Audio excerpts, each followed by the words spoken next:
Hello. Hello. Hi. That's Hi. good. All right.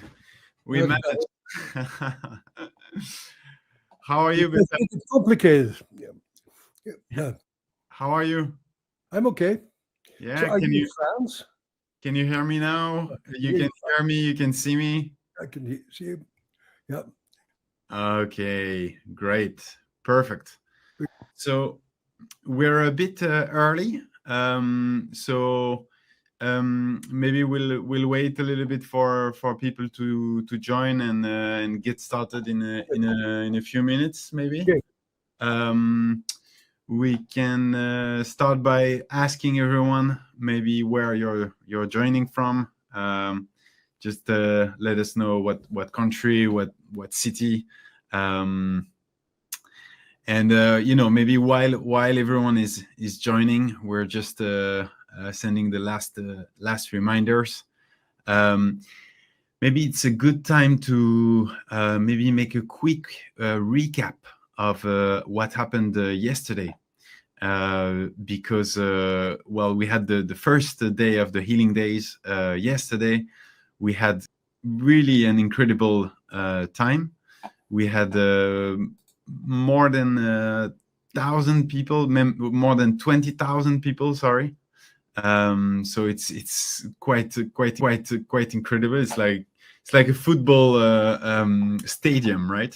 Um, so a lot of people, and we're also expecting a lot of people coming today.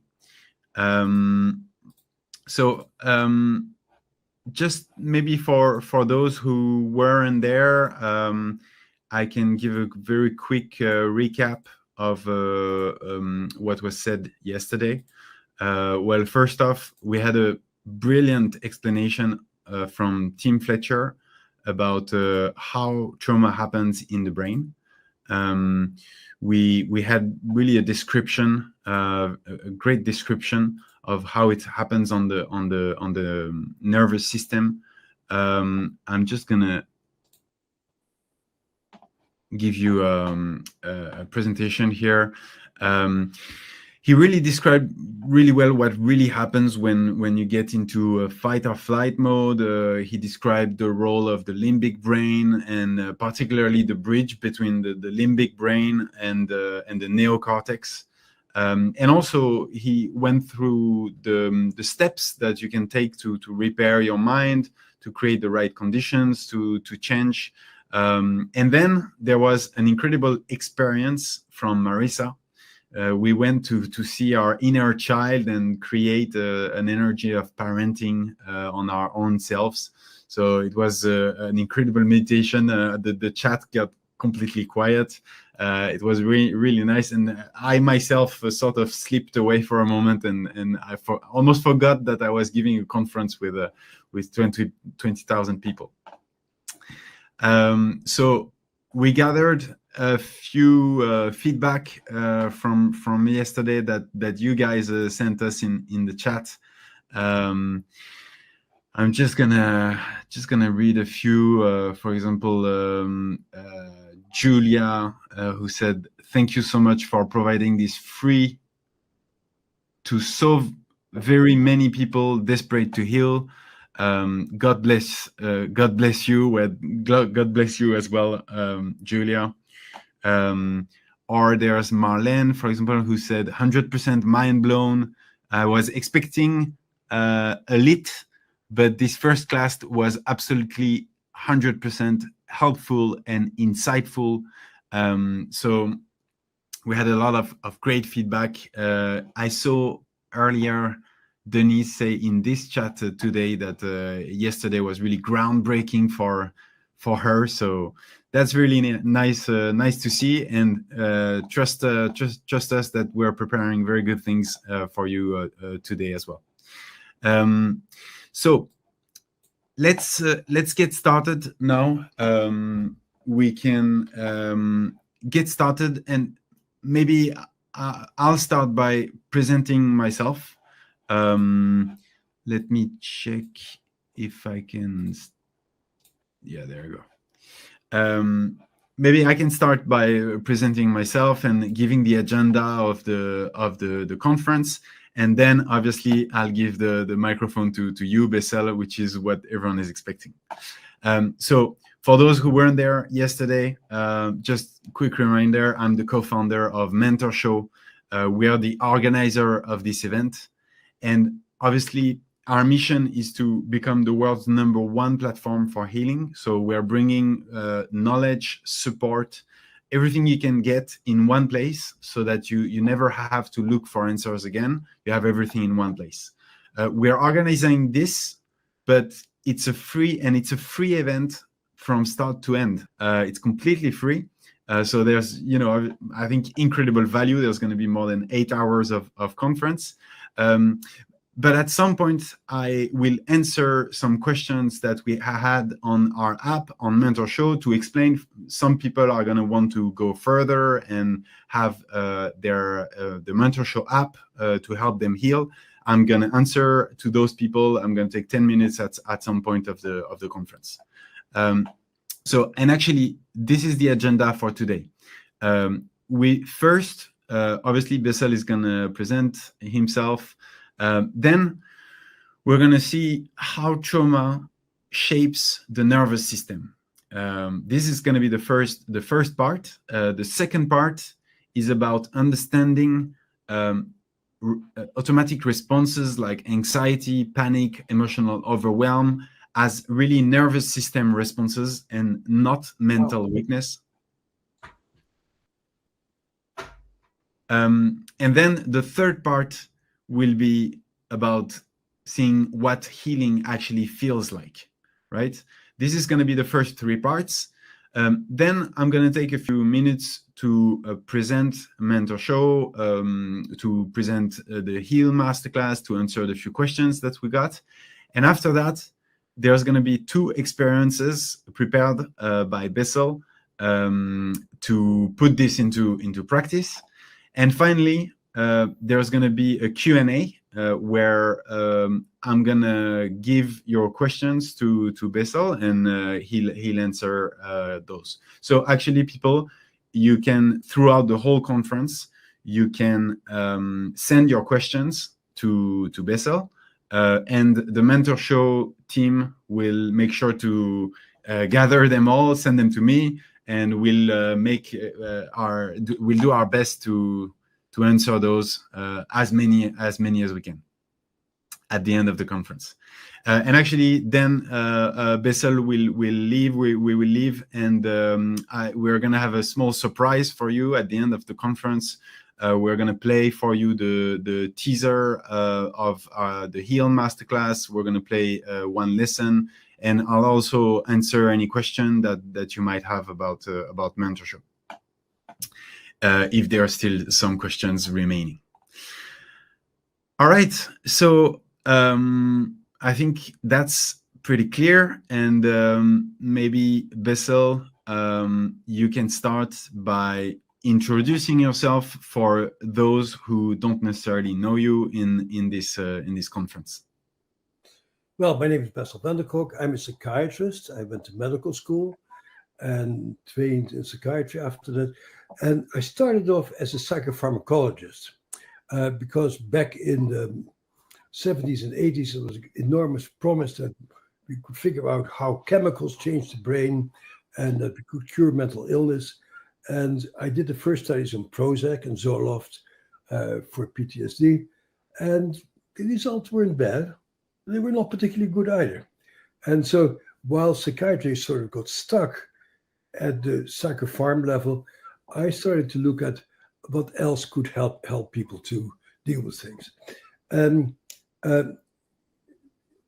what became very clear is that most trauma occurs in the context of intimate relationships, in the context of family, in the context of your caretaking systems.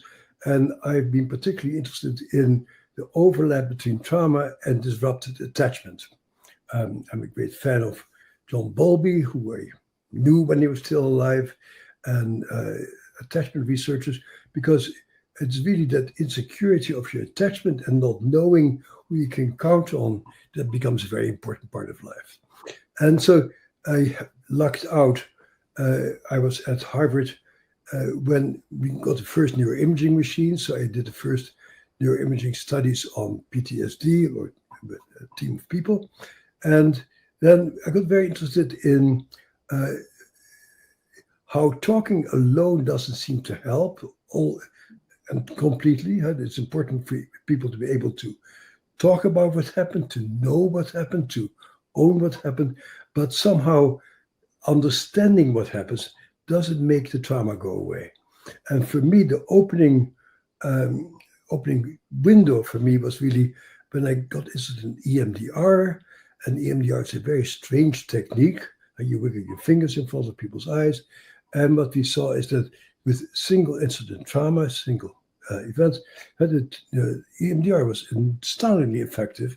And that really got me intrigued. Like usually in our field, we do either give people pills or we talk. And that EMDR opened up the window that there may be other things we can do. And so that led to studying neurofeedback. I've been studying theater for trauma. I've been studying psychedelics, particularly in recent years. That there are many ways in which you can open up your mind to new realities. And so that's been really my work, has been to see how our social context, our relationship to ourselves, our relationship to our body needs to be changed if we want to overcome trauma. Right. Thank you for this presentation. And I think now we can definitely get straight into it. This really leads the way to our first chapter and our first topic, which is how can you make us understand how trauma is expressed in your muscles, in your organs, in your cellular memory, and rewiring your sense of safety? Well, that's a very complex question. So the way we experience fear, terror, is in our bodies. We get when we get upset, we feel it in our chest, in our abdomen, and we experience upsetting things in the theater of our bodies. And I have spent a lot of time working with people like Peter Levine and Pat Ogden and other body workers to really understand how you can deal with the body. And so what happens is that something terrible happens, and when it's over, you think it's over, but your body continues to respond to things as if that old stuff is still there. So while your mind has moved on, your body loses its sense of time and continues to be triggered to reinstate some of the same issues that happened to you at the time that you were overwhelmed by a terrible experience. And so you feel it in your body. And in order to heal, you also need to befriend your body and not be afraid of your body and your sensations. So a very important part of what keeps trauma going is you keep feeling uptight, you keep feeling scared, you feel feelings in your body that are very uncomfortable, and then you try to make it go away by drinking alcohol, most popular thing in the world, or you take drugs, or you start running marathons and you work all the time to keep that body under control. And these are all stopgap measures, but at the end, you need to really learn to feel this creature who you are. And a very important part of trauma is that you become afraid of yourself. You become afraid of your own reactions and your own sensations. And so good therapy really helps people to just feel their bodies and see how they can befriend their sensations and how they don't have to be afraid of what happens inside. Right, because I guess it's related to the sense of not being able to have a sense of safety with myself. Yes, safety is part of it, but also agency. And not feeling that I can really make a difference. I cannot stand up for myself. I cannot protect myself. I cannot assert myself. I cannot stand up for myself. So safety is important, but people, some of my colleagues really talk a lot about safety, and safety is important, but people also want to be engaged. They want to be doing things. They want to have relationships. They want to do exciting things also. And so when you're traumatized, you're afraid to do and you're afraid to engage in a way. And what can be the signs of that in my body? Signs is that you feel it. You feel uptight. You feel anxious in your chest. You feel anxious in your abdomen. Your muscles tighten up. You lose your voice. Your voice changes. Your breathing speeds up. And so your whole organism automatically starts acting as if you're in danger. And since you talked about the brain yesterday, I like to talk about it's very much like dogs. Many of us have dogs. During a thunderstorm, the dog becomes very frightened by the lightning and the sound, the thunder, and they dive under the bed. And we have a part of our brain that does the same thing, and it's our animal brain that takes over. And in order to get better, we need to befriend our animal brains and really take care of the dog that's inside of us. I think what a lot of people might be asking themselves is, how can I differentiate between a sign in my body that comes from trauma and something that doesn't come from trauma? Like I just got back pain because I have a bad posture, or I just have some other thing in my body going in the wrong direction. Well, that's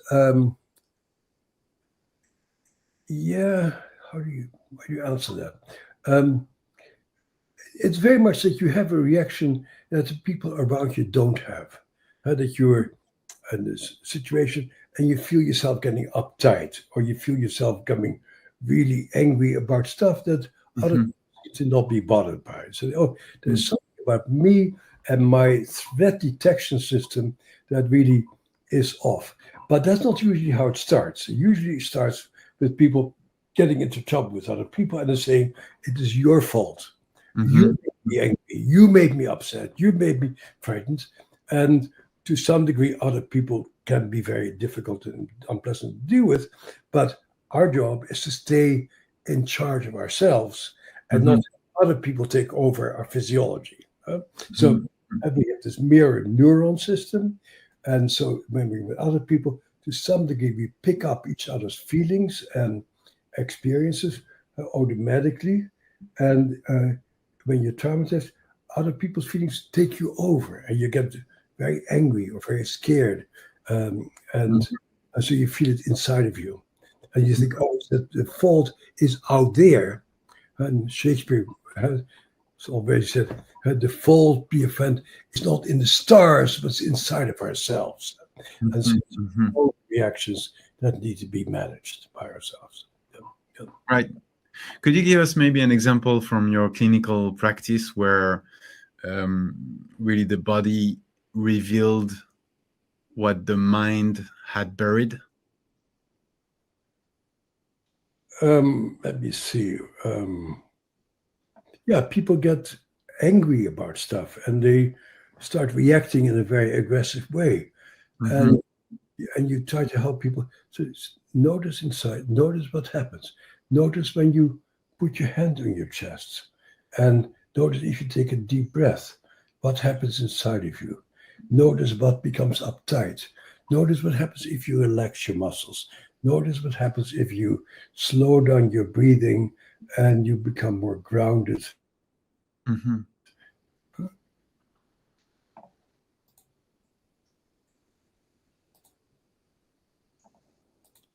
I think you have you had a little bit of a connection freeze here, but so I guess a question that might lead from that is that, you know, if I heal, will those symptoms in my body disappear as well? That's what healing is about. That's when you get healed, you don't react the way that you have, and you feel spontaneous. You feel ready to engage. You get excited about things. You get pulled to engage in new things. And what happens when you get traumatized, you get so afraid about your reactions that you become more and more constricted and more protective and more defensive. And so you become rigid and overly careful, and you lose your curiosity, and you tend to lose your enthusiasm to discover new things, and you lose your curiosity because your main preoccupation becomes, how can I somehow manage this creature who I am, or I can manage the people around me. So you try to really control things very much. Yeah. Right, and I think it goes well to the second part of the themes that I wanted to explore with you. Is a lot of people get a lot of guilt and shame for not being able to control their reactions. Yeah. That's been a common testimony when we built the several masterclass on trauma and with Mentor Show. And so, can you explain to us, like, why is it so hard to think your way out of trauma? Well, I bet you talked about it yesterday, is that the imprint of trauma is really in the back of your brain, in that animal brain, that limbic system and below. So you have these automatic reactions. And your frontal lobe, where you live, where your consciousness lives, thinks, I shouldn't react this way. This is really stupid. Why do you get so angry? Why do I get so fit? What's wrong with me? Everybody else seems to be able to do it, but what's wrong with me that I cannot relax and cannot feel safe with people? And so there's a very deep shame, sense of there's something wrong with me. And that's particularly true with early childhood trauma. Because when you're growing up, your brain and your mind is more or less a product of the accumulation of your experiences. So if you grow up in very safe surroundings and you feel cared for and loved, you feel like, I'm a person who makes the world loving. And so kids are by nature egocentric. And when they have good experiences, they say, I made good things happen. And if bad things happen to you and you get beaten up or ignored, your automatic reaction is, there's something wrong with me, that people are beating me up. And you have the sense of, I'm doing something wrong, that people get so angry with me.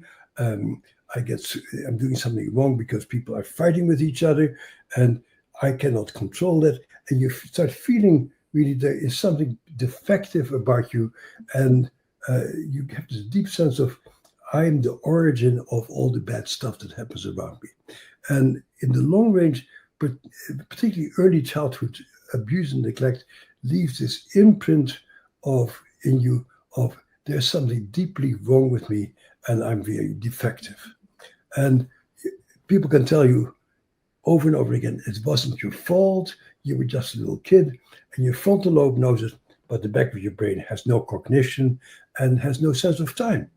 And so that feeling of defectiveness stays with you for a long time. And maybe can we get a little bit more into the really the physics of it, what happens in my brain and in my body when I know logically that I'm safe in some way, but my body really doesn't believe it. Can you explain to us, like, what's happening there and how you really discovered that? Well, the first studies that I actually did showed that back of your brain, that right amygdala lights up, and the very primitive part of your brain that is your smoke detector keeps going off and tells you, I'm in danger, I'm in danger. And your frontal lobe is reasonable. I said, no, you're not in danger, but you keep getting these signals from the back of your brain that you're in danger. So the person who's probably done the best work in this is Ruth Lanius in Canada, who shows that there is a very primitive part of your brain way in the back, just above your brainstem. It's called the periaqueductal gray. I call it the cockroach part of your brain, and it tells your brain you're in danger. And when you have no trauma, that part of your brain is quiet and only gets activated if you actually are in danger. But once you develop post-traumatic stress, that part of your brain is always firing. There's always this little signal comes to the back of your brain. You better be careful. You better be careful. Terrible things are happening to you. Mm-hmm. Yeah. Mm-hmm. And so, let's say someone is in the middle of a panic attack like this, or a freeze response. How can they begin to really ground themselves? You can ground themselves by, oftentimes we need other people for that. We need to be encouraged by somebody. And that's why we take yoga classes and we take meditation classes and we take theater classes, so that somebody can really guide you in going into yourself and to notice what's going on. A very important part of dealing with trauma is to allow yourself to feel what you feel and to notice it. So if people say, I'm really getting scared, you say, how do you know you're scared? Where do you feel it in your body? And then you ask people to go there and to feel it and to say, what happens if you take a deep breath? No, doesn't work. What happens if you tap certain acupressure points? Oh, yeah, I feel a bit calmer if I do that. What happens if I stand up and push against something? And so it's really, you need to experiment with, how can I gain a sense of ownership of my own physiology? And that's always an experimental things. Things that work for one person don't work for the other thing. For example, I did the first studies on yoga for PTSD, and my colleague said, that's crazy, meaning putting your butt in the air and twisting your spine in a pretzel, treatment for PTSD. So we studied it, and it turned out that actually yoga can be very helpful for people, and probably for most people can be more helpful than most medications are. And so what you do in yoga is you activate that interoceptive capacity, and you feel your body, and it feels safe to feel your body. You say, oh, that's what happens. And you get a sense of time. And the sense of time is terribly important, because when you go to panic, you feel like this will last forever. But if you really notice it, you notice that things keep shifting. And somebody needs to help you to become aware how your own internal world shifts, and that you can do things to shift your own internal world. Mm-hmm, mm-hmm. Yeah, let's continue on this path with really understanding what healing actually feels like. What would safety in the body actually look and feel like for people who are healing from trauma? Oh, safety is just that you are somewhere and you choose to respond. And you say, I would like to argue with that person, and you feel comfortable to argue with them. Or you can say, I really like to tell this person that I love them, and you tell them that you love them. And if you want to play with somebody, you say, let's play. So that you can really be totally there for the moment, and not have that voice in your head saying, no, this is dangerous, you can't do this, terrible things will happen to you. And you can really be fully alive in the moment. That's really what healing is all about. Mm-hmm, mm-hmm. Could you give a quick overview on the body-based therapies that you've seen, why they work, and also maybe the establish a little bit the different ones you've mentioned, that there are many who work different for different people, and maybe point us towards potentially some studies on that. Well, that's a very tricky question, of course, and that is that psychiatry and psychology have never really paid attention to the body, and so in mainstream psychology there is very little known, and it would be very hard to get funded to do a study on body-based therapies. And so what we see in the world is that there always have been people like Wilhelm Reich a long time ago, and Peter Levine, Pat Ogden. Mm-hmm. Feldenkrais, and these people who have worked with the body, but that's always, by the scientific establishment, has always been a little suspicious of that. And and so they don't study it. So what is impressive to me is that when you go to an academic institution, there will be very few people who know anything about the body, and that you really need to find people who practice it. And that can be Feldenkrais, it can be another body-based technique, and it really, you access whoever is available in your particular community.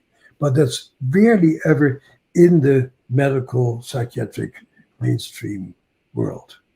It's beginning to, I think my book has made some difference there also, and that people are beginning to pay attention to the body, but that's still outside of the mainstream largely. Yeah. And in the patients that you've seen in the studies that you see, I'm just trying to get people who potentially have tried some things. How would you rank? How would you to what potential solutions would you point them to based on what you've seen and what you've studied? Well, so the people who I know and respect are Peter Levine with somatic experiencing, Ben Alter motor psychotherapy, and so there's a number of people who have written books about it. We're very good, and what they do actually is they show that your body gets frozen at some point when you get traumatized. You tighten yourself up, and you become a really uptight and frozen person in a way who explodes from time to time. And in these treatments, you actually help people to feel the things that they wanted to feel and take the action that they couldn't take back then. And so sometimes pushing people away might be very helpful. Hitting a punch ball might be very helpful. Establish a sense of, I can do something. I can manage something. I can stand up for myself. But back then, I couldn't do anything. And so to a large degree, healing from trauma is to have new experiences where you can do what you could not do back then. Standing up for yourself, pushing people away, setting boundaries, walking away from things. So to really have your body be your ally, you have your body work for you. And what we see is sometimes have people work on their rape, and then they feel the old feeling, I wanted to push, but I couldn't. And then in body-based therapy, you can actually make that movement, say, oh my God, if I could have made that movement back then, I would have felt so much better. And now that circuit in my brain of defending myself gets activated by doing it. I understand. So it means that you would in some way recreate the experience, the traumatic experience that you had, but in a safe way, and also in a way where you have ownership and you can decide for yourself and actually take the way that is the right one for you. Yeah, you can sort of experiment to do things and say, oh, that feels better. Oh, that makes me feel in charge. Oh, that makes me feel in charge. That makes me feel strong or empowered. To really experiment with bodily postures and sensations and to really feel things that you have been afraid to feel. Have you had some patients who have managed to really heal thanks to these methods? Oh, absolutely. After 50 years, you don't advocate methods that don't work. Like Yeah. It's I think it's nice for people to hear and to give hope to all those people who are here with us today. When someone starts to truly feel safe and have that feeling of empowerment, what are the first subtle signs that they might notice in their everyday life? Well, their minds open up, so they become more curious. They are able to engage with people. They are get more pleasure out of their social interactions. They are more patient with their partners. They're more curious about their partners. For example, during COVID, there was a very sharp increase in domestic violence. That didn't surprise me because people are difficult. And even if you have a good relationship, you have habits and things that you do that irritate the other person and vice versa. And if you can't get away from each other and you're locked up in a room, you're more likely to become violent. And what we see in effective treatments, we saw it very clearly in my psychedelic research, for example, is that when people get COVID, then they didn't become angry with people. They are more curious. They're more tolerant. They're more like, oh, she seems to be upset about something. Oh, but I don't feel upset. How can I help her to be less upset? Yeah. How can we tell the difference between a temporary relief and really lasting change? I feel like sometimes I will tell. But basically, what you see is that once people have an experience that is really different, it tends to stick. Right?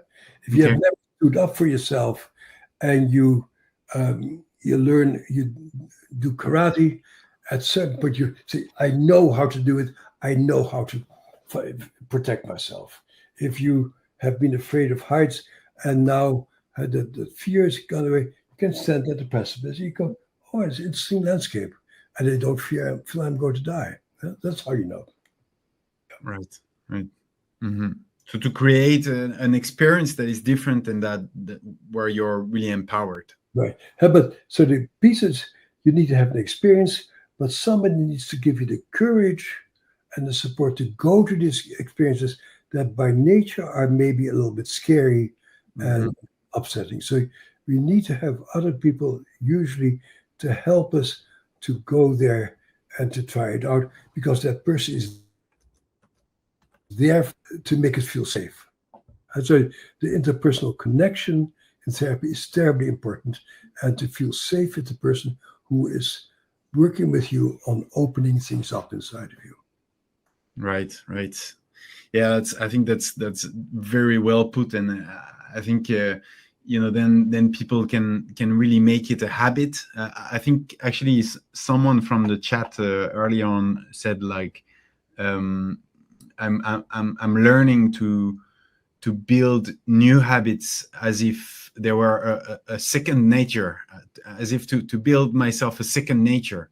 And I think that's very well put, because what I see and what we've seen with the different masterclasses on healing that we've built is that people who really succeed were building a second nature, new habits, new ways of acting that they can get accustomed to and that can almost work by themselves at some point because they've done it so many times. I think that's, it's interesting that word habit is just coming into our vocabulary in the past year or so. We're working on a new book called Come to Your Senses, in which the issue of habit is very central, and that in some ways being traumatized is a habit of fear and a habit of protectiveness. And so indeed you need to create new habits. And there's very good research done by Siegel and Farb and Zacchaeus, who show that the way you can get new habits is by focusing on the sensory input in your body. So that the way you change your habits is by having new sensations and new sensory input. So the intellectual thing doesn't do it, but you need to have the sensory experiences to change that core orientation of your mind. I think a risk of that for when I put myself in people's shoes is that, you mentioned many people use coping mechanisms, for example, alcohol, but also you mentioned exercise or work or even maybe meditation to really escape discomfort. Yep. So how can we distinguish when I'm doing that for genuine healing and actually avoiding disguised, avoiding discomfort? Well, I think the way it goes is at some point you say to yourself, it isn't working. Or I have another relationship that didn't work out. And of course, it's all her fault in the first place. But slowly you start thinking about what is it about me that killed this relationship? Why do my kids not talk to me? Why do my old friends they turned against me? It is something that I'm doing that gets in the way of people feeling safe with me, feeling good about being with me. And so it's people go and get help because there's bad stuff happening. The things aren't working, and they may fall down when they're drunk, or they may not show up for work, or they may actually hit other people or hurt other people. And at some point, you go like, I can't go on this way. But going to therapy is almost always like a desperate move. I cannot continue to live my life this way. So for someone who has never tried the body-based therapies, what would be a simple first step that they can take at home to reconnect with their body really safely on their own? I think yoga is a very good way of doing it. It's like all over the world, people have yoga classes, and going to a yoga class, not a fast yoga class where you mainly focus on having your butt muscles tightened up, but really slow yoga to really feel your experience, to feel your body, and to explore that creature who you are. But I'm also curious about how dancing might be able to do it. And people don't really study that. But a study that we're trying to do in Brazil right now is to study capoeira for traumatic stress. And so there may be many different ways of approaching that. Yeah. How did your studies on yoga come out? What were the results? Well, the results were really quite dramatically good. And okay. No, it's interesting. We did a study. You always have to have a comparison group. And right. So we compared people who got an education about eating well and taking good care of yourself. And we had a yoga class, and we compared the two groups. And the person who ran our education group was a very funny woman. And people always left her group laughing and have their hands around each other. And I said to her, hey, come on, stop laughing with your patients, because that gives yoga a very little chance, because yoga teachers never laugh at their patients. She calmed herself down. She tried not to make people laugh, but she couldn't help herself. And then we looked at the outcome, and that's that the group that got to be friendly with each other and have a good time together did very well for a little while, and then they went back into their traumatic experiences. Okay. Hadn't changed.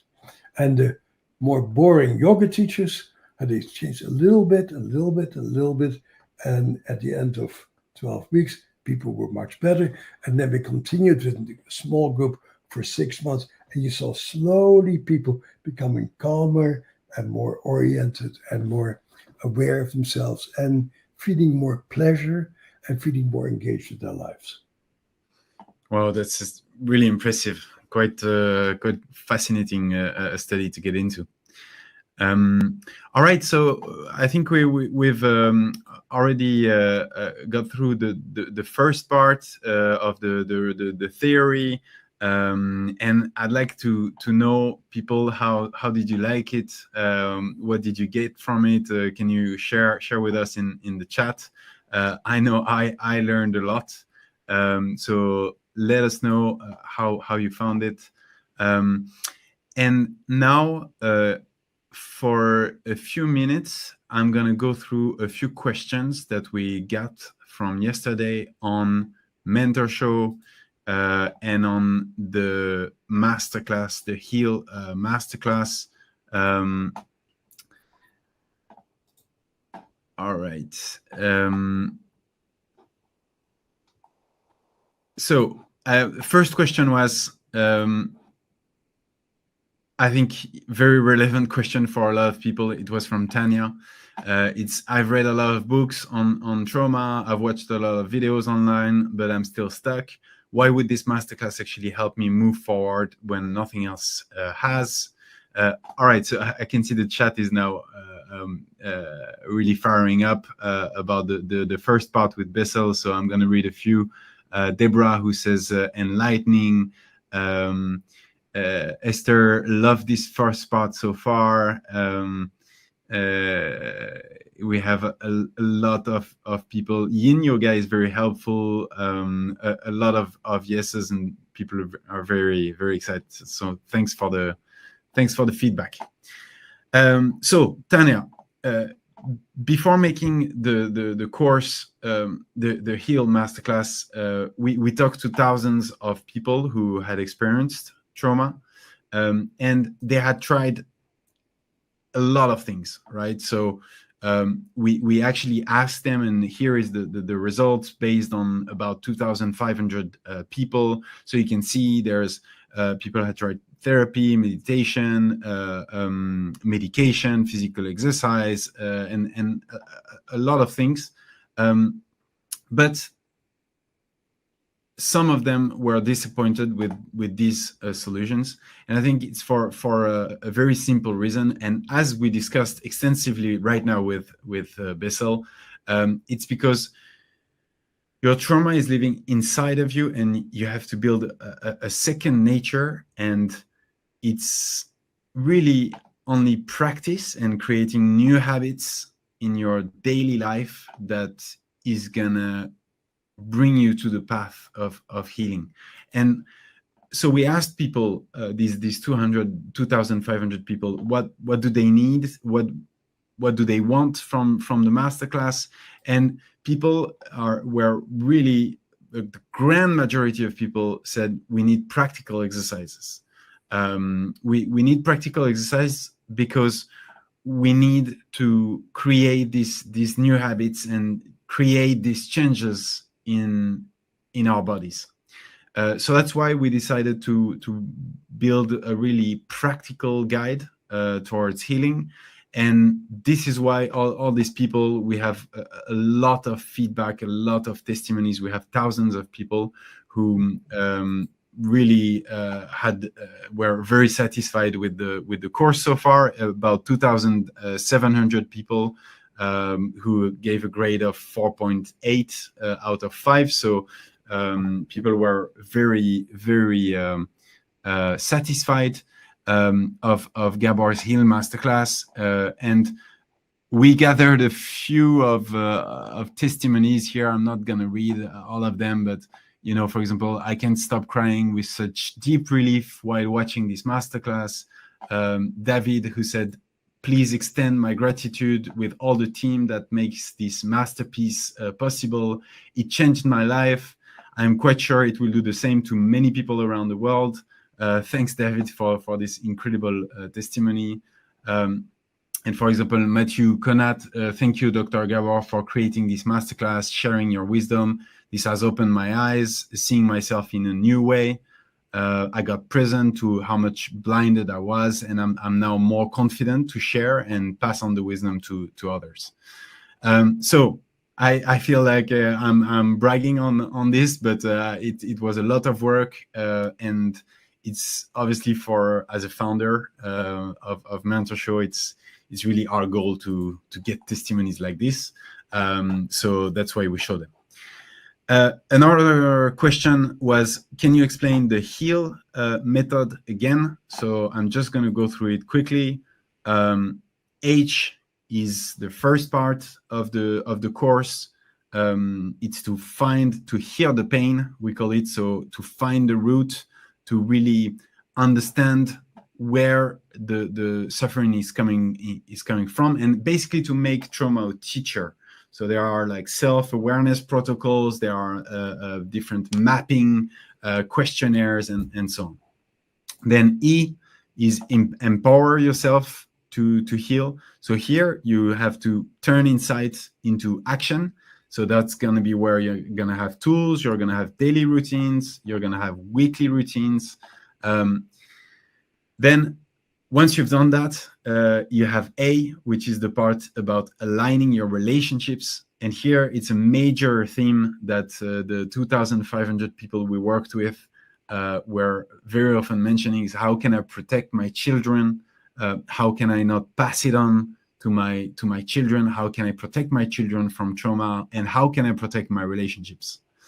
And last, we have L, lifelong healing. And this is the part where we really take the course even further than the course itself. So really to build lifelong habits that will last long after the masterclass ends. Can you say something about that? You focus on what you can do, but I think healing always occurs in a larger social context.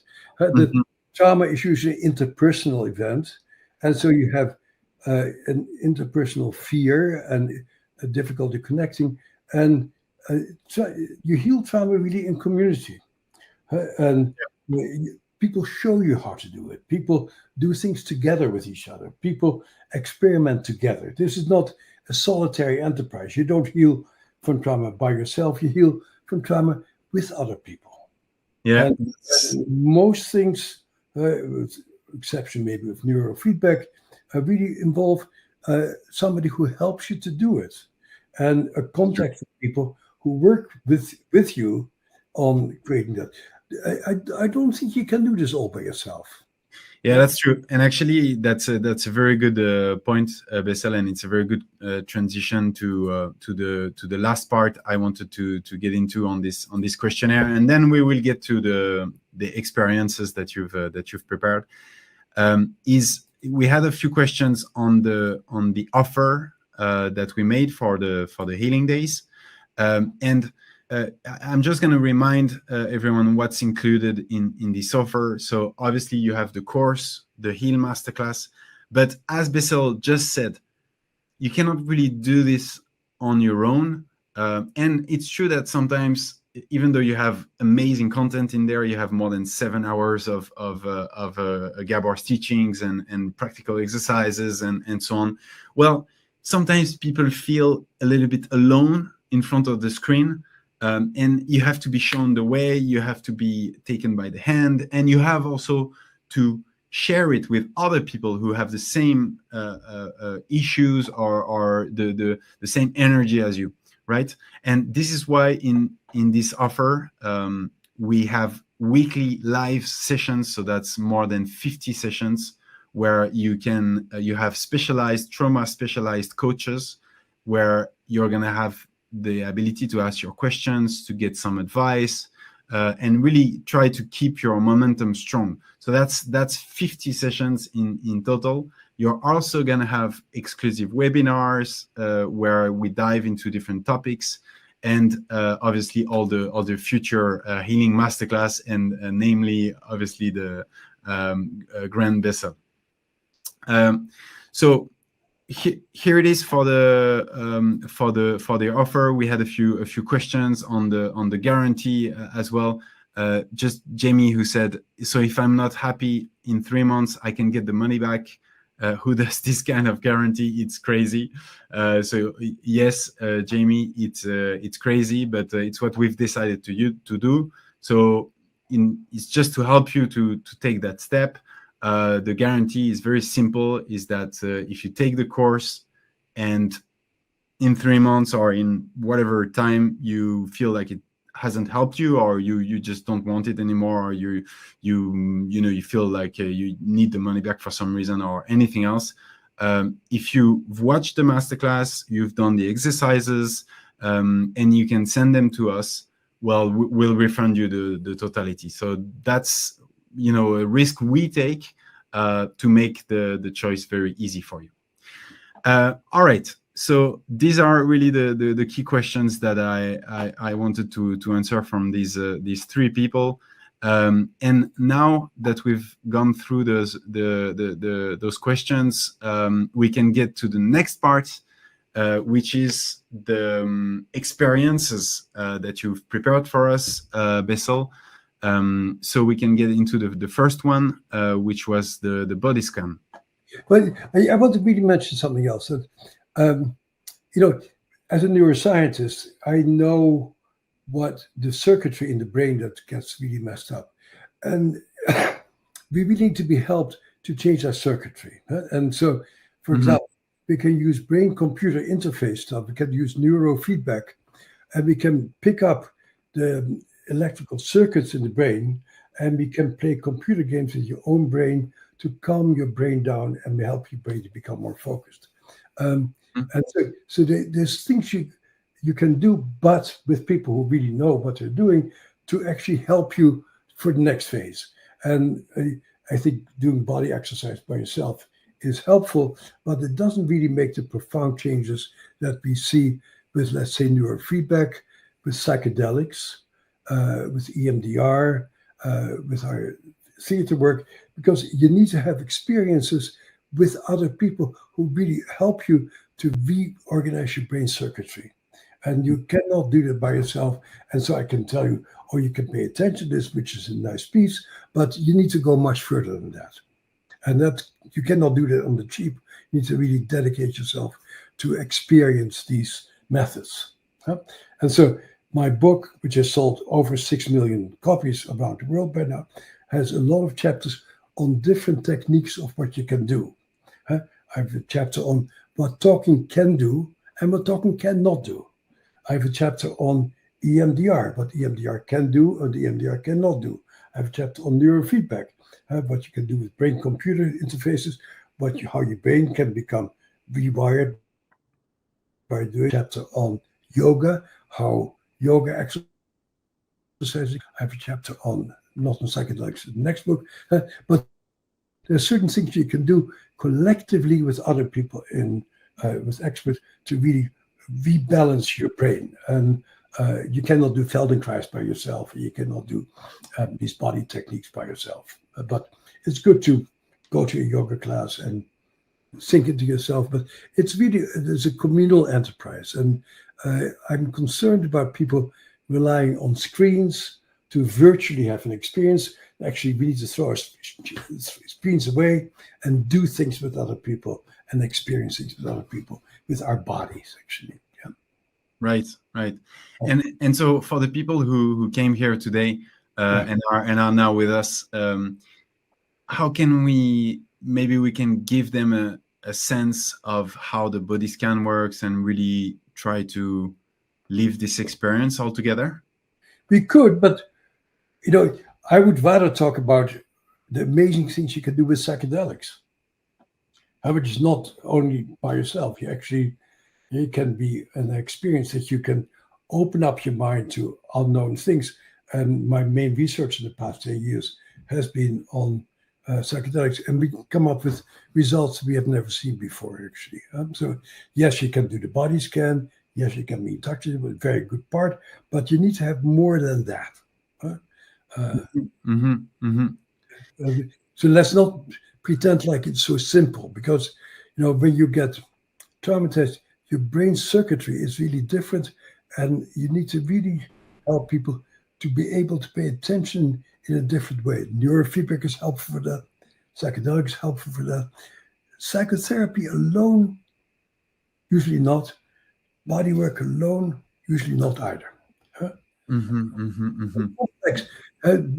Trauma healing is a complex exploration of what makes sense to you to get better. Mm-hmm, mm-hmm, mm-hmm. Simple. Getting into your body is important. And so I can ask you, just sit in your chair All right.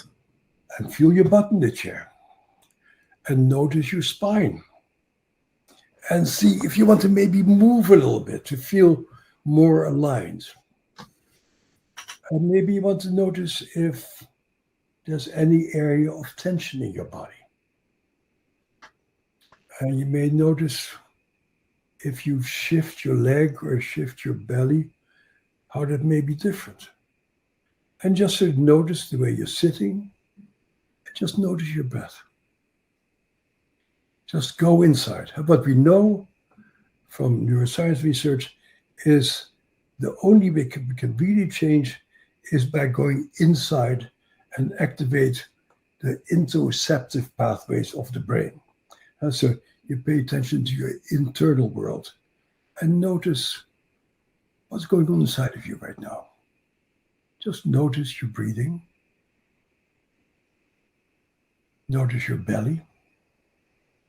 Notice your chest. Notice how fast your breathing is.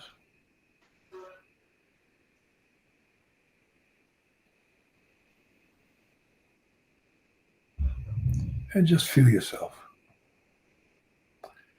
And then maybe you want to put a hand on your chest and just feel your hand beating your chest and your chest beating your hand.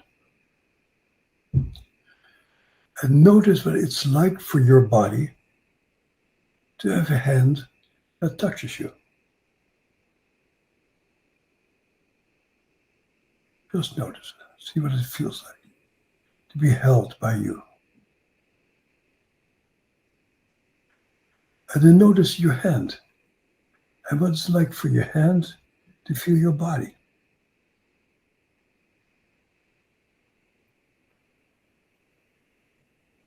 And just see what comes up. And if we were together in the same room, I'd say, why don't you write down what you notice about yourself? Or if you're in therapy together, I'd say, what happens inside of you as you feel your hand against your chest and your body against your hand?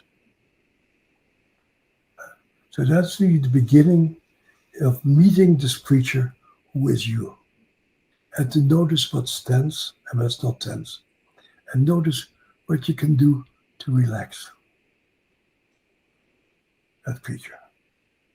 And notice what thoughts come up. And notice how noisy your brain is, how active your brain is. And see if you can maybe focus on your out-breath. Your out-breath activates your parasympathetic nervous system, calms you down. And so as you breathe, focus on your out-breath and take about 6 counts to breathe out. 1, 2, 3, 4, 5, 6, and hold it. Take a deep breath and blow it out.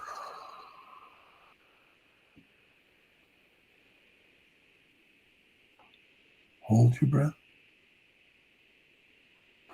Take a deep breath in and very slowly breathe out.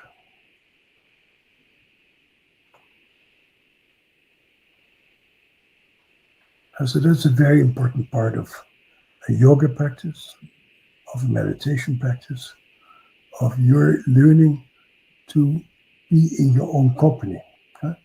One common thing in trauma is you like to be engaged with stuff out there and be distracted by television or noises, this stuff, but just to spend time with you. And then say, how do you feel about this creature who you're holding? What do you wish for this creature you're holding? What are your desires? And then we talk about it. And we talk about how we can make these things happen and what wasn't happening back there and what we can fill in now. So that's one. We could do this for hours, and sometimes we do. There's sessions with my patients that this is all we do in 1 hour, to just be there with yourself and see what comes up and see what parts come up.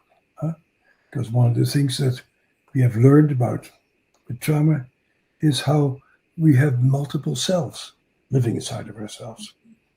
Part of us may be very controlling and try to push things on people. Part of us may be very destructive. Again, a good example.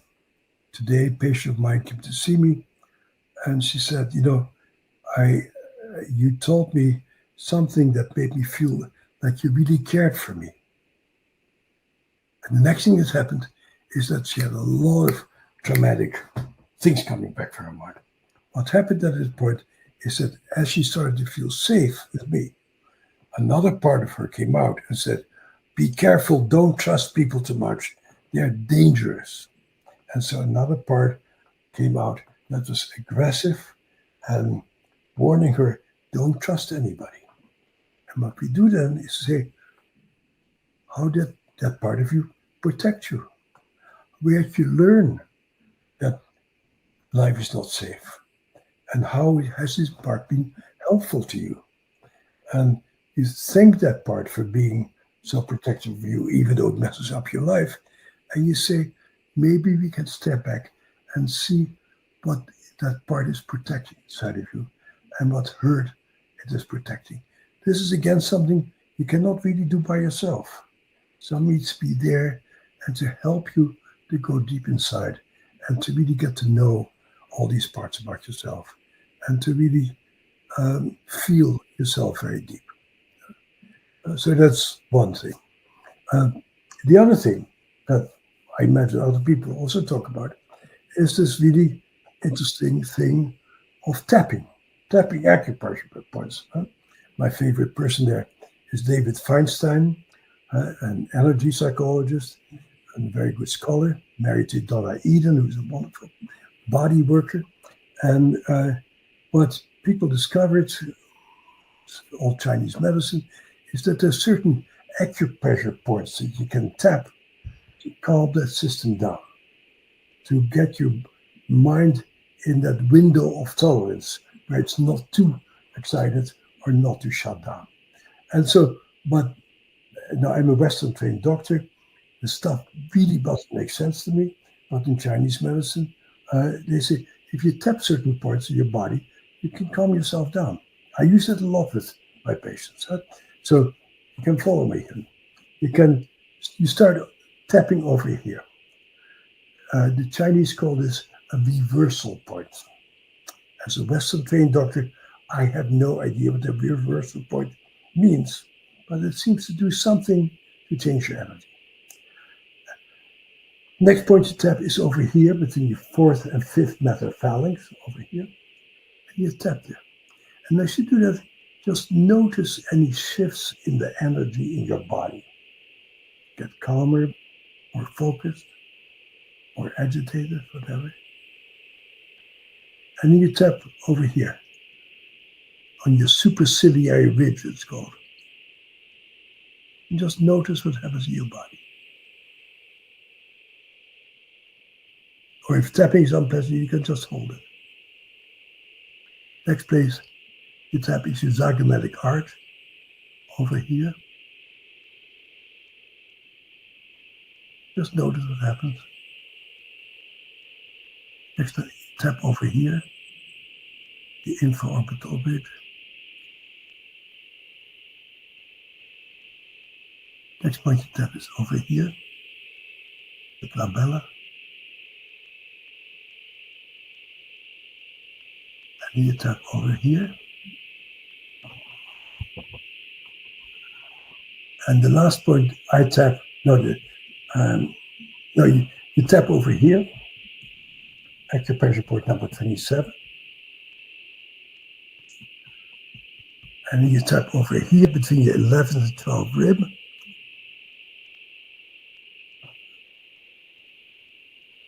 And then you hold yourself here. And I'm pretty sure that most of you who followed me felt some energetic change in your body. Most people do. There's only a few people for whom it doesn't work, but it's a very nice way of calming that system that you live in and getting more focused.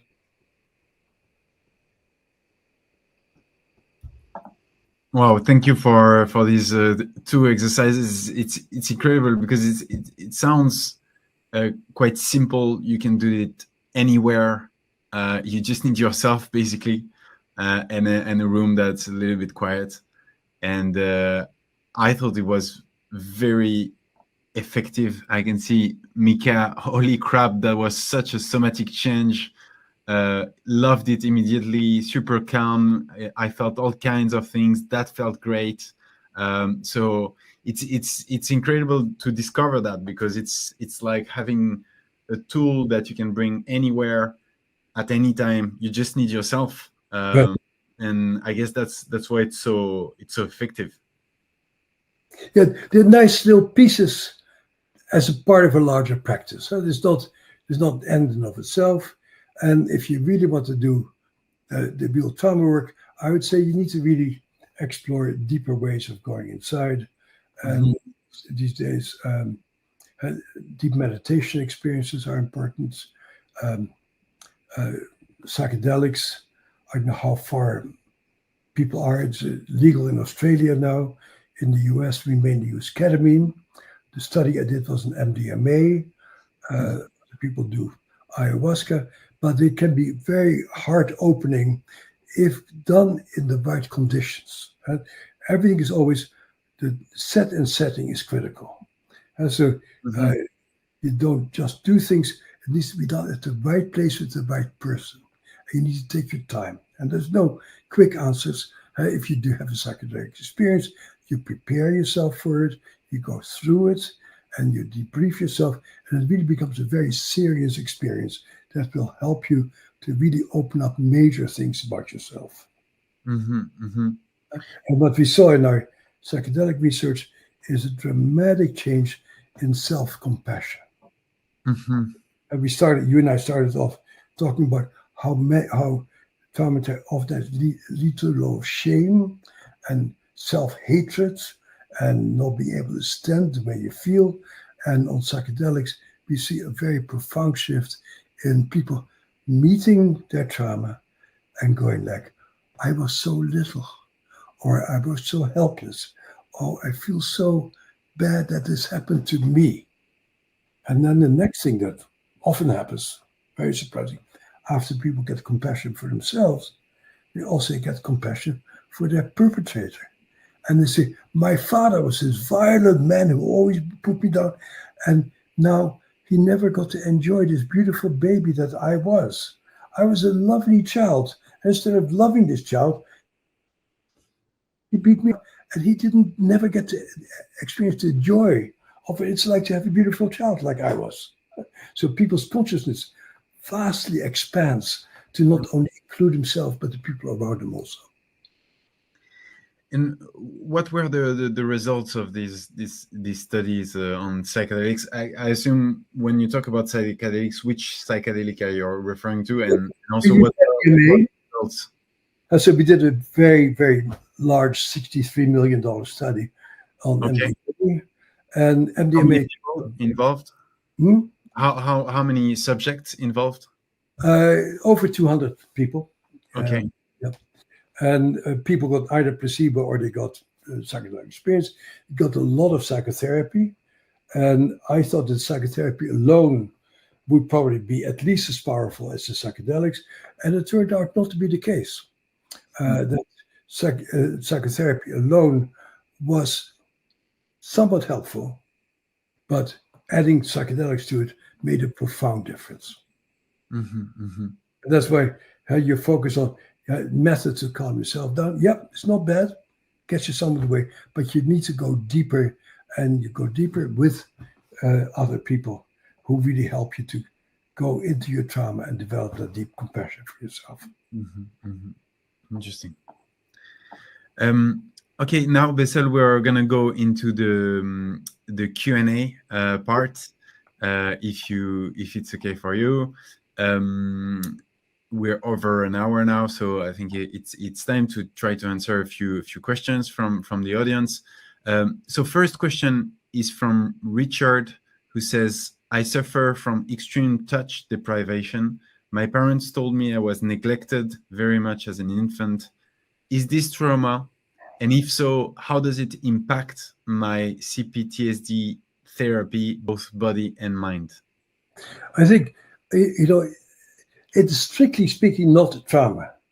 But boy, not having been touched, not having been seen, not having been known is a very profound experience that oftentimes is the other side of trauma.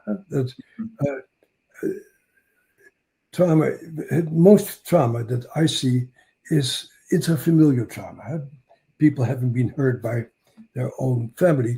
And interfamilial trauma happens much more often when there's a neglectful parent who doesn't really have enough energy to focus on you and your needs, so that you're being neglected.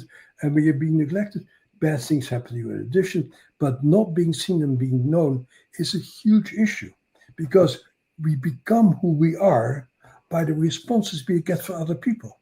And so I would say, don't become a therapist until you have some kids to learn about human development. And kids need you. They need your smile, and you need to mirror each other, and you need to be in sync with each other. You need to laugh together. You need to cry together. You need to cook together. You need to make things together.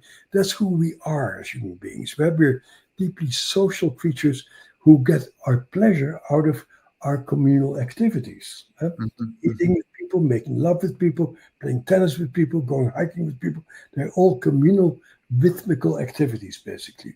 And so if you don't have those and you're left by yourself, you don't get a sense of self, because you get your sense of self by being seen and being known, and somebody's laughing about a joke you tell, and being upset because you're hurt. We need that interpersonal resonance with each other. And when early in your life you're being ignored, it oftentimes is very hard to feel pleasure with other people and feel pleasure in yourself.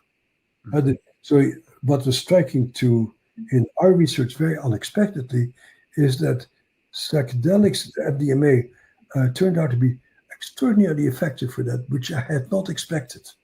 And somehow that opened up that openness to yourself as a precious person who could play with other people, who does enjoy other people. And it's a major issue. And the other thing that we use is theater. We love to work with deprived children and have them play roles in plays, and to see what it feels like to be a powerful king, and to be a beggar, and to be an angry person, and to be a sad person, and to help kids in particular to really feel viscerally what it feels like to have a whole range of emotions, because they did not get those early on in their lives. And so you need to instill it in people later on.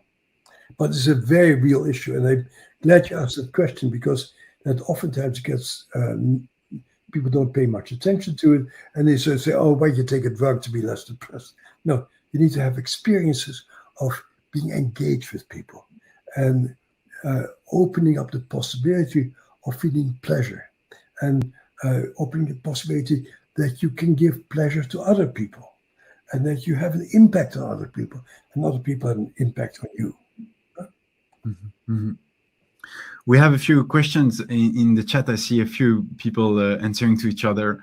There, Carrie and Suzanne, who says, Carrie and Deborah, who are saying, please talk about how to stop a panic attack. And that's a very recurring question. We touched on it, but could you speak about this again? How to stop a panic attack? Well, again, I don't think by and large you do these things by yourself.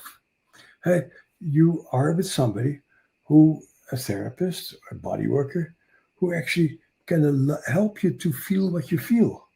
And when you have a panic attack, you don't necessarily stop it. Somebody can be with you, and you say, when the panic attack comes up, say, notice that. What happens? What do you feel in your chest? What do you feel in your legs? What happens if you take a deep breath? What happens if you stretch? And so somebody can work with you to get you out of that rigid panic state, to open it up. You might be able to do it by yourself, but boy, you need to have a very good observing frontal lobe to allow yourself to observe your panic reaction. And most of us need somebody to be with us to make us feel safe to feel what we feel. And that's really the whole issue with trauma, is you need to make it safe for people to feel what they feel. And so I wouldn't say stop the panic attack, just notice how when you have a panic attack, it comes to an end.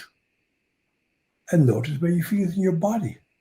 And notice maybe what triggered it. And what did it bring up for you?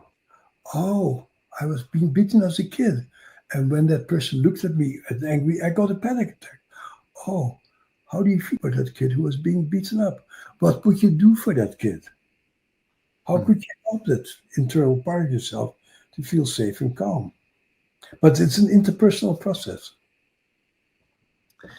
Yes, I just get for some people sometimes they are not with people, so they can't really rely on it. I guess you could call someone though, Well, that knows real.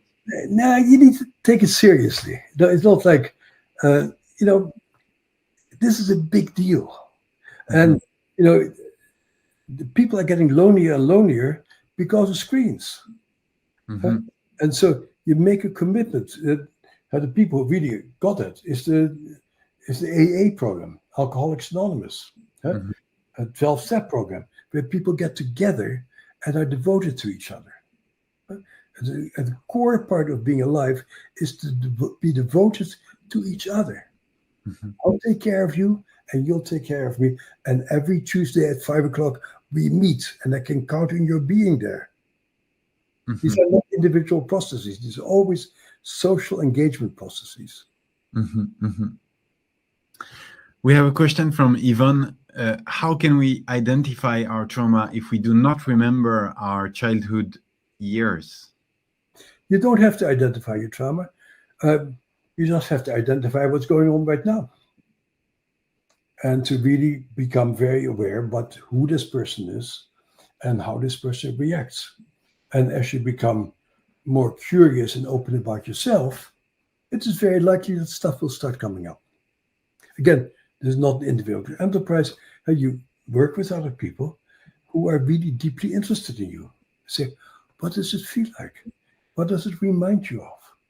And then slowly things open up. In our psychedelic work and our EMDR work, uh, people all the time come up with new memories and new experiences that they had no access to before. Um, but things come up as you start doing the work. Yeah. Mhm. Lynn Johnson is asking, could Bessel address the connection between trauma and chronic pain? Well, I can say that there is a strong relationship between trauma and chronic pain, and uh, uh, that indeed your body gets frozen in a very tight position, and there's a huge uh, overlap between trauma and, let's say, fibromyalgia and chronic pain. And then uh, at this point, I know some people who specialize in it, who are very good body workers who can help people, some people with a chronic pain. But it's interesting. I have a neighbor who's now died, who was the head of the National Institute of Rheumatology, and rheumatology is also about chronic pain. And I said, so he was the head in all of America of all of rheumatology. And I said, so are you studying fibromyalgia? He says, nah, that's just bullshit. That's unimportant. I'm studying a very obscure illness.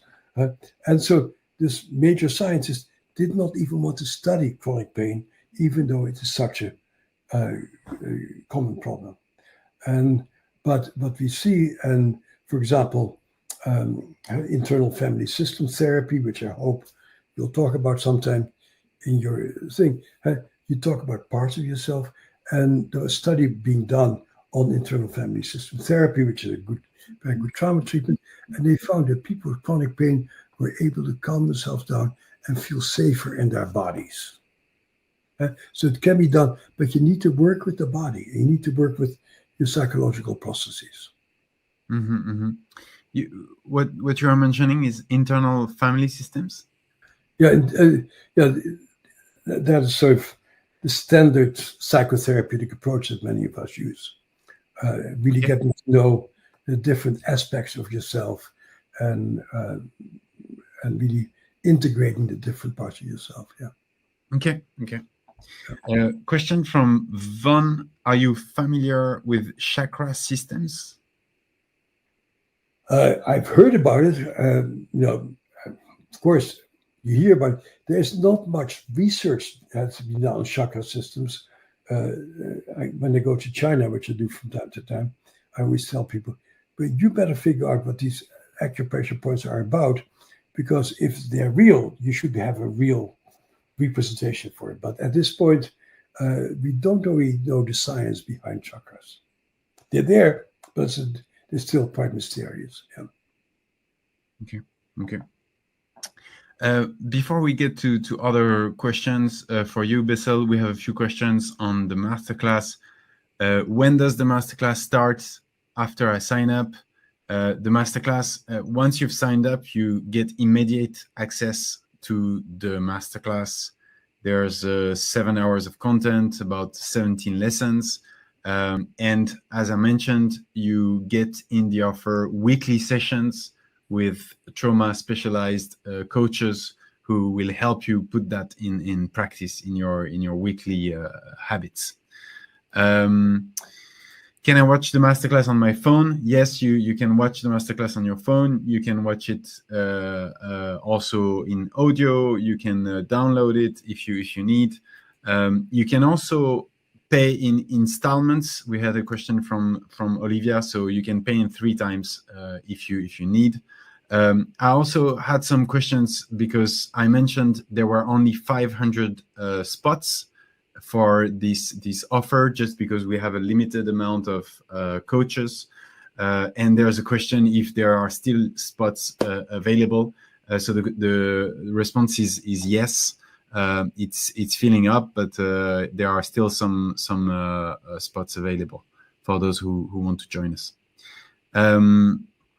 Okay, let's continue with some. We had a lot of questions, so I'm just going through it.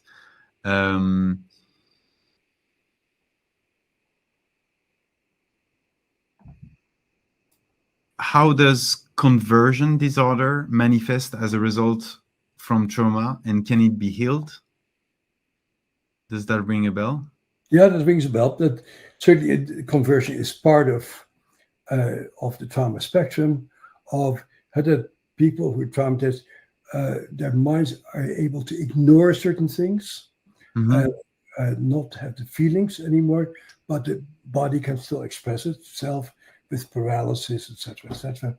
And that's actually the oldest thing ever studied in psychiatry was conversion disorders and hysteria, where people lost power over a limb and power over their musculature and had convulsions without any mental content. Yeah. And that's really the capacity of the mind to protect itself against being overwhelmed by the totality of the trauma. And so that needs to be integrated by people, helping people to really feel their feelings and feel their sensations and feel all of themselves. Yeah. Okay. Trauma is a spectrum, and everyone experiences some kind of trauma. How do you determine which trauma have significantly damaged you? I guess the question is what is trauma and what is just a wound? Where do you draw the line, sort of? I don't draw lines like that. Okay. For me, it's just not the instant question. It's, are you leading the life you need to lead? Are you fulfilling your potential? Are you a loving, open-minded, open-hearted person? And the job of a therapist is to help people to be alive and fully alive in the present. And whether you label it terrible trauma or not terrible trauma, it's not so terribly important. But in research, you focus on particular things and how they affect the brain. But as a therapist, you just deal with people's lives. A question from Candice, which I think a lot of people can relate to. Is the healing process super slow? I have been trying to work on healing my nervous system, but it is taking me years to get small gains. It is quite disheartening, and I'm wondering if I am not getting the healing part right. Well, it is a slow process, and everybody who I know who has done well has tried a number of different things. And so indeed, it's a slow process, and then life comes your way. You have a baby, and that brings out all kinds of things. You have a new job with new challenges, brings out new things. You have a new relationship, brings out new things. I've been in practice some of the people I know, I've seen off and on for 50 years. And at one point, we were two young people, and now we're two old people, and all kind of things have happened in between them, and people slowly learn. But the reason why I wrote my book, How the Body Keeps Score, is to really show people what different things are available, so that if you find that your own method that you're doing is not getting you where you want to be, see what else there is in that book that you see, I should try that. Huh? So keep exploring other things and don't keep doing the same thing that isn't working. And then you need to be curious and adventurous and take risks to try something else. And one of the hardest things when you're traumatized is you often have such a terrible idea about yourself, and your therapist may also tell you what a damaged person you are, that you can't trust your feelings. But if something isn't working, it's very important to acknowledge it. This isn't working for me. And to really say, I should try something else. This does not necessarily mean that I'm bad or I'm defective. No, but this particular thing is not working. Let me see what else I can do. So you need to be open-minded and open-hearted and try out a variety of different things. We have a question from Stephanie. Do you believe that a 92-year-old could do this kind of trauma healing work? You've mentioned a few leads for healing. How is it different, and what have you seen working for that age? Are you 92 years old? Yes. If you're 92 and you ask that question, I would say that's a good sign. That means that you're curious, you're open, you try to do things.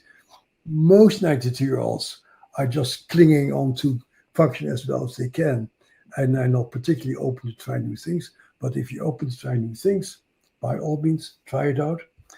I mean, I might be wrong, but I would think that it's a daughter, or yeah. Well, the thing is, what can you do? You know, the way I got turned on to yoga was interesting. There was a TV program here in Boston about people in a nursing home doing yoga. And people were stiff and unbalanced. And they really began to be more fluid in their bodies and have more pleasure in their lives. And I thought that's really interesting. That's what got me into yoga originally. And so a friend of mine recently wrote to me and said, good friends of mine, and say, my husband is really quite depressed. Do you think psychedelic medicines might be helpful for him? And I say, it's worth a try. Go to a very good person who can do it and see what will happen. Life is an experiment. And the experiment sometimes fails and sometimes succeeds. And so keep trying out new things. Okay, I think we're getting to the end of the webinar, so we'll take just a couple more questions, and then we'll close this session for today.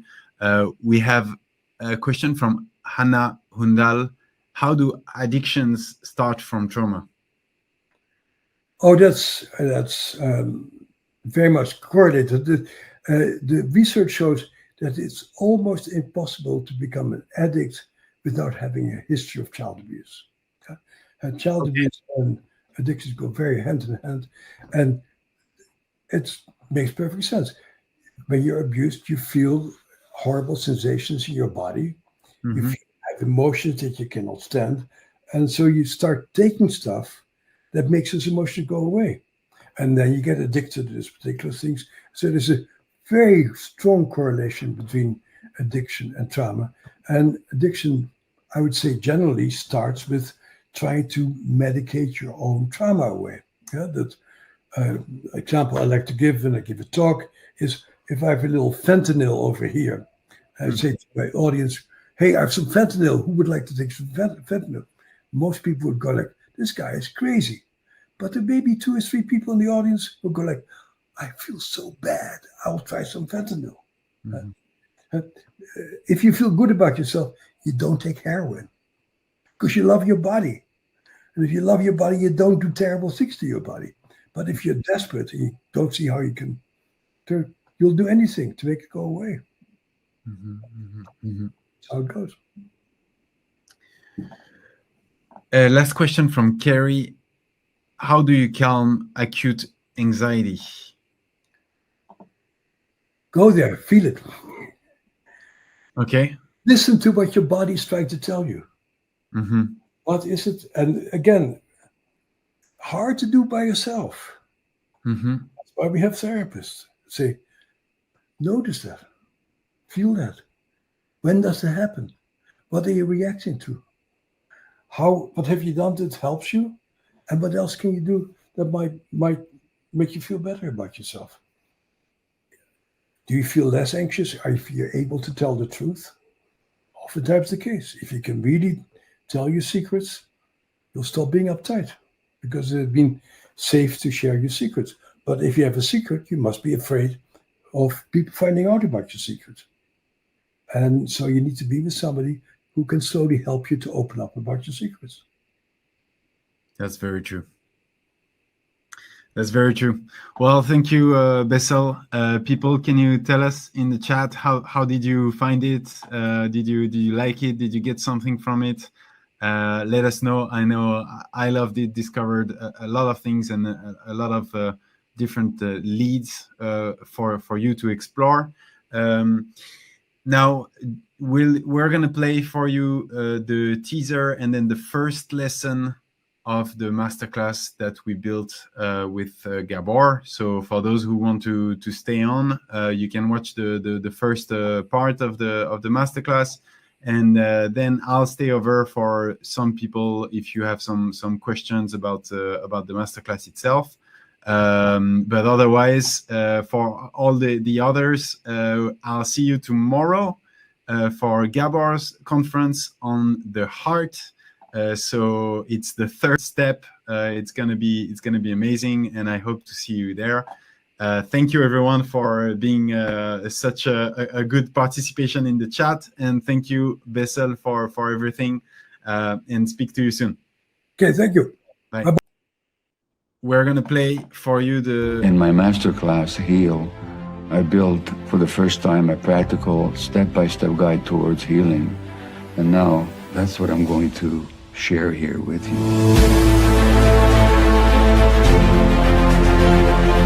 As a physician and a therapist, I worked with people whose lives have been shaped by trauma, some obvious, others more hidden. I've seen how unresolved pain silently infuses every aspect of life, from relationships to mental health to even physical health.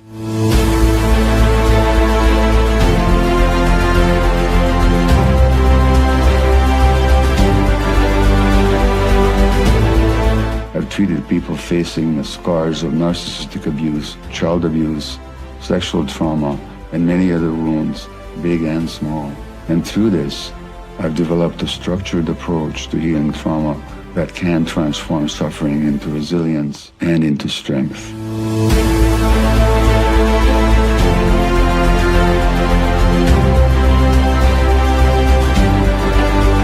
After 40 years of practice, I've poured everything I've learned into this masterclass so as to transform your life. It includes over 5 hours of exclusive content, dozens of exercises and regular practices, meditations I personally guide, scientific information, and daily tools. Understanding trauma is not just about the past, it's primarily about reclaiming your present. I'm here to tell you that yes, you can heal.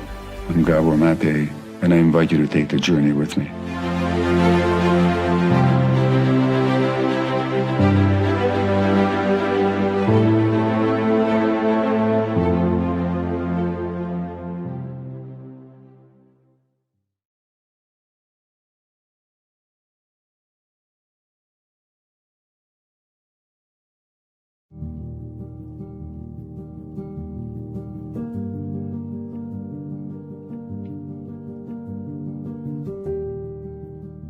Now, if you're anything like me, when something triggers you and you got upset, you lose it. We use the word expression in English, losing it. What do we lose? We lose self-regulation. We lose the capacity to be in charge of ourselves. Something erupts out of us. And sometimes you can even watch it happen, but feel helpless to stop it. What's really going on is that the front part of your brain that regulates responses goes offline, and an old defensive, aggressive part of your brain takes over. It's almost like the reptilian part of your brain takes over your behavior. So we need to have some kind of an emergency kit to stop that from happening. Because when you act that way, certainly when I've acted that way, what follows is regret and remorse and guilt, and then having to clean up a mess that ideally we might not have created in the first place. So take your healing diary, and the first thing you'll do is just write down, either in paragraphs or in point form, some examples when you've behaved that way, when you've erupted that way, and then you were deeply regretful. So just write down the examples. And notice what happens in your body as you're writing them down. And do so without self-blame. Do so with just almost like a scientific precision of here's what happened, here's what triggered me, here's what I felt. So that's the first thing you do. And once you've done that, whether it's 1 page or 2, whatever length it takes you, write down some words that you might wish to say to yourself at such moments. So what would words be that you would utter to yourself that would calm you down? Just write them down. This doesn't have to be long. In fact, if you make it too long, it'll be counterproductive. So just a few sentences that you would wish to hear, say to yourself at such moments. When you've written that, then, and if you're satisfied with it, then dictate or write the words into the text notes on your phone, because they'll be available for you everywhere you go, because most people carry their phones everywhere. So just have these notes in your phone, and then finally record them in your own voice and keep the audio on your phone. So when you're in that state, you can actually just push the button and listen to yourself. And what I'm going to do is to give an example in my own voice, talking to you, and you can keep this with you as well. And I completely understand that when you're in that state, the last thing you want to do is somebody telling you to calm down. So let's take a bit of practice and self-compassion and patience.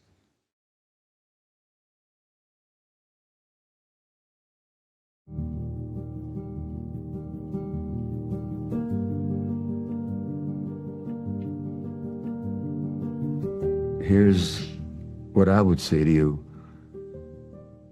and what I would say to myself at such moments. I'd say, listen, my friend, I totally get how you feel. You're outraged, you're hurt, you're in pain, you have a lot of anger. And you know from past experience that when you behave from those places, whatever you do will be counterproductive. Because what you want is to be understood. You want to be seen. You actually want to be loved. And the result, if you act from those emotions, from that upset, will be just the opposite. So just stop. Take a few breaths. Go back to that breathing exercise, that 4, 7, 8 breathing exercise. Move around, calm down, and be kind to yourself. That it's okay. This will pass. You've been through this before. That's the words that I would say to myself or say to you. And you can keep my words with you if that's helpful to you. The final bit of advice I would give here would be that, if possible, don't wait for the eruption, because if you pay close attention to yourself And this is why one of the reasons why we're trying to encourage body awareness throughout this whole masterclass is once you notice the tension in yourself, maybe stop whatever's going on and reach for this kit, even before the eruption. So my general message is, wherever there's tension, it requires attention. And if you pay close enough attention to yourself, before the eruption, you'll start noticing the tension rising in your body. And that's the time to stop. You know, people, when they have epileptic fits, sometimes they can feel it coming on, and they actually take a medication before the fit comes on them. Well, you can do the same thing.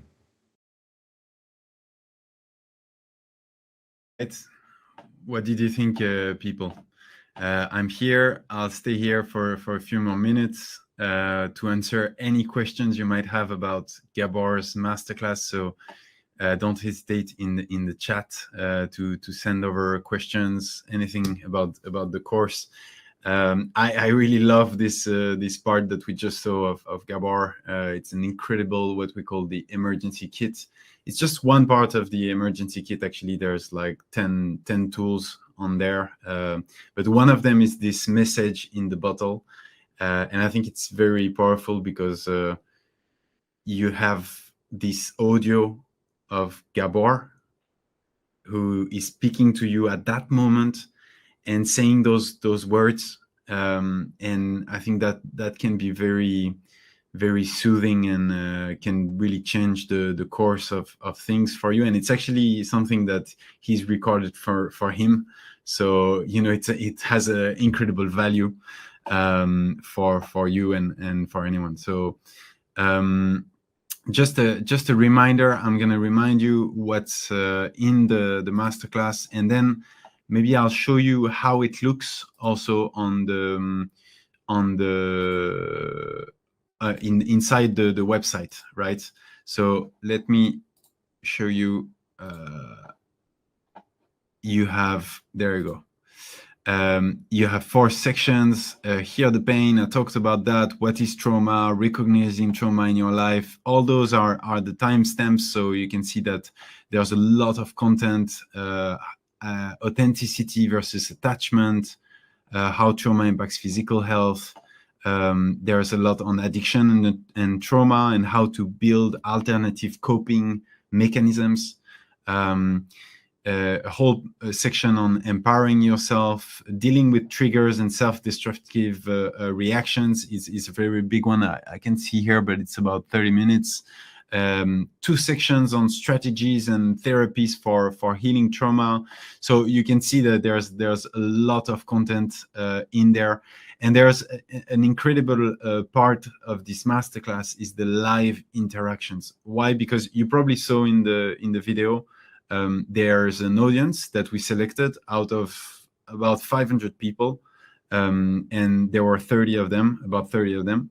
And Gabor interacted, did live consultations with them, and really created really mesmerizing moments with them, a moment of change that hopefully can be really contagious for you. I know it was contagious even for the audience of the shooting that were there. We were about 50 people during the shooting, by the way. So it's a really big team. We've been working on that for about a year and a half that we got in touch with Gabor. We talked about healing as a couple. We talked about parenting, and then there's a whole section on what to take with you and how to implement it in your daily life. Because I think a lot of the things that were recurring in the discussions we had today and we had yesterday is that, well, things will come from changing your habits, changing the way you live. And I really liked the comment of one of the person in the chat that you have to build a second nature, because that's how you're gonna break free. It's like learning how to swim. You have to swim. You have to create a real new muscles, new reactions in your body. So let me please, for those who are interested, share with you how it's going to look on the website. There you go. I'm going to make this big.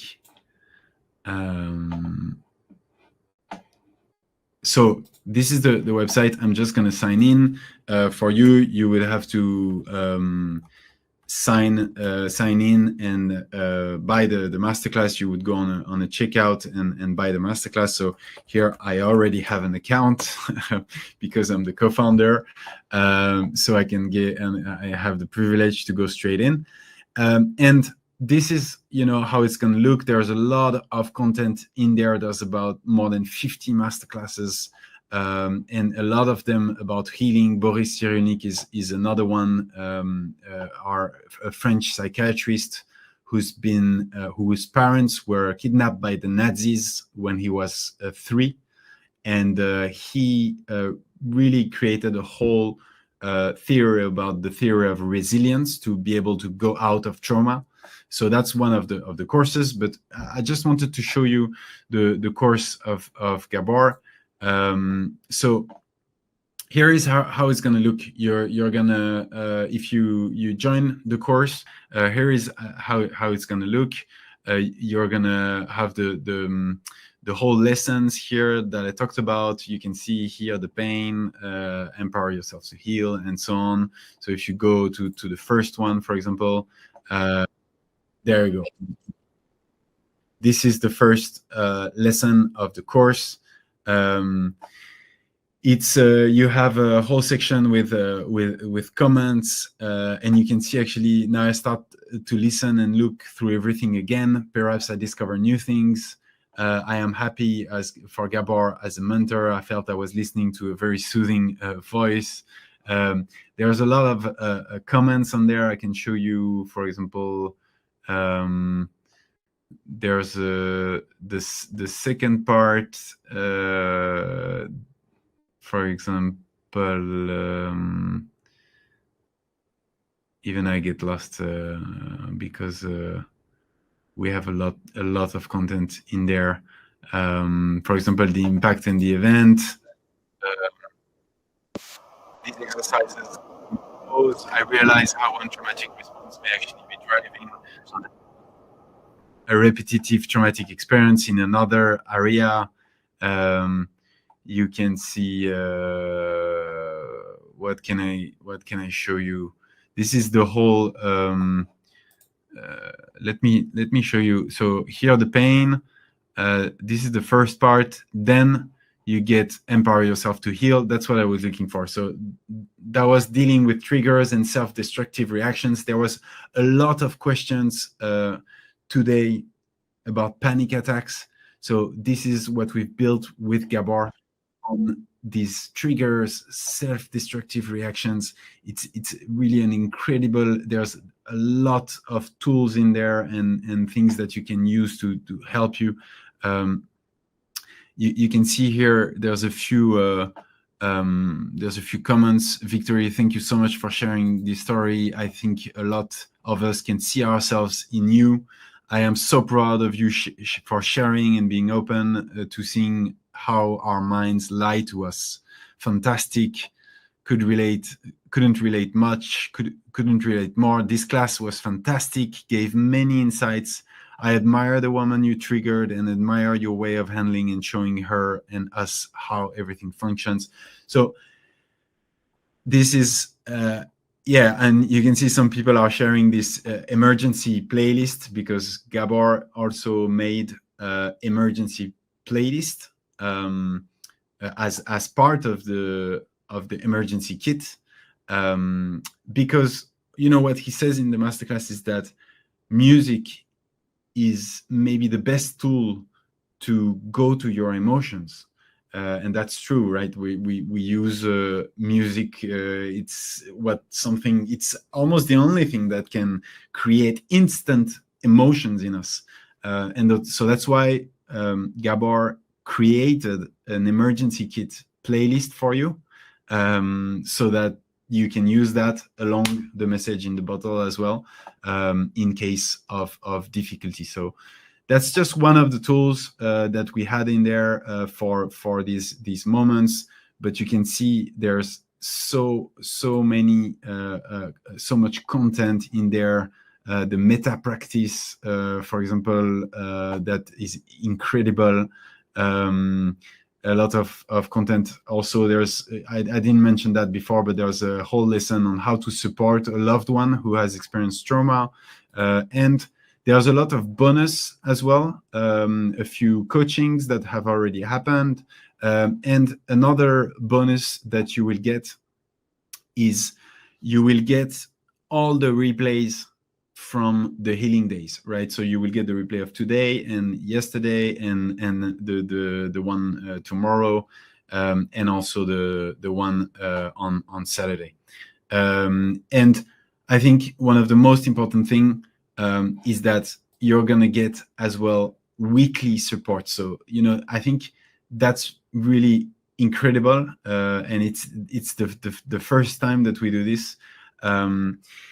It's that in the offer of the healing days that we presented to you, you're gonna get weekly coaching sessions. You get access to specialized coaches who are specialized in trauma, and also especially in Gabor's teachings.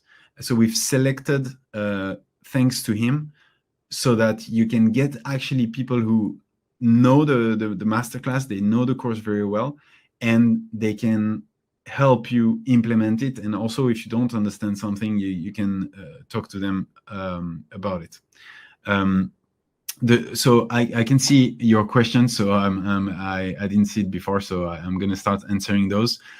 When do the weekly coaching sessions start? They already started.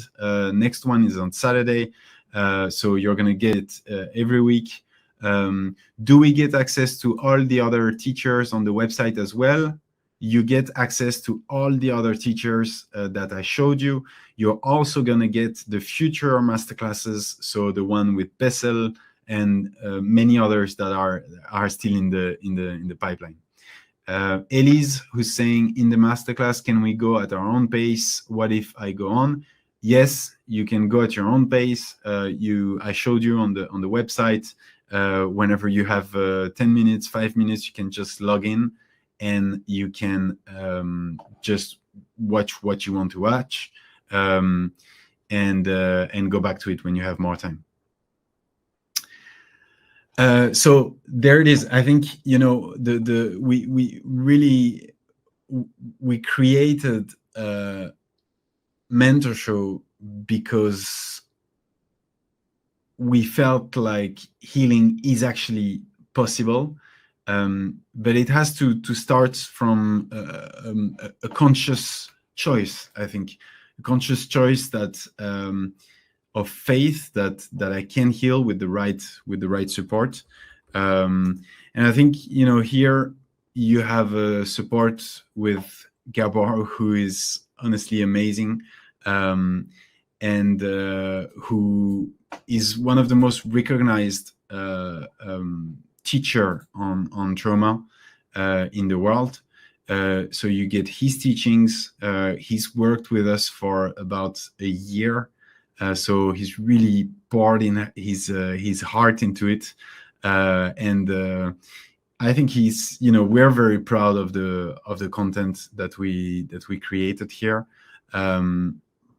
So you get these teachings, the guidance of Gabor, the guidance of Bessel, but you also get these coaching sessions where you can have answers from specialized coaches, and also I would say a community of people that will have the same situation as you, and with which you can share these things.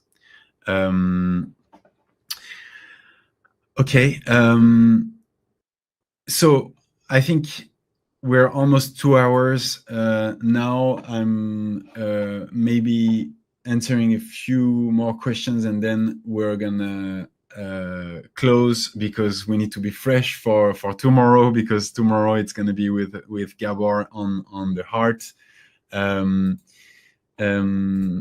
Let me see how many masterclasses you have. So there's more than 50 masterclasses. We have a lot of masterclasses on healing from psychiatrists, but also spiritual teachers. So there's a lot of learnings in there. All right.